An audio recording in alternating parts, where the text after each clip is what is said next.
Final খেলেছে Spain আর Argentina. বিশ্বকাপ জিতেছে ব্রাজিল সাপোর্টাররা। দুধ খায় ছাগলের, দুইটা বাচ্চায় 3 নাম্বারটা লাফায়।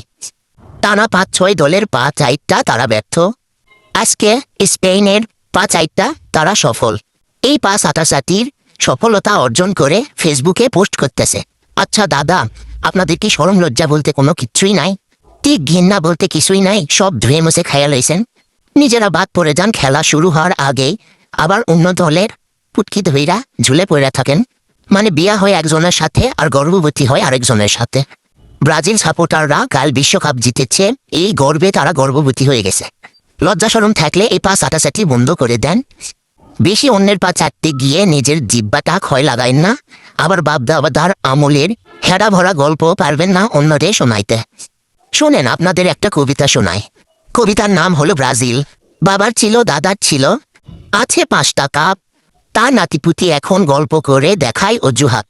হ্যাক্সামেশন করতে গিয়ে খায় 7 আপ, বিশ্বকাপে হেরে গেলে অন্য দলকে বানায় বাপ। চাপা মারার জন্য ব্রাজিল সাপোর্টাররাই সেরা।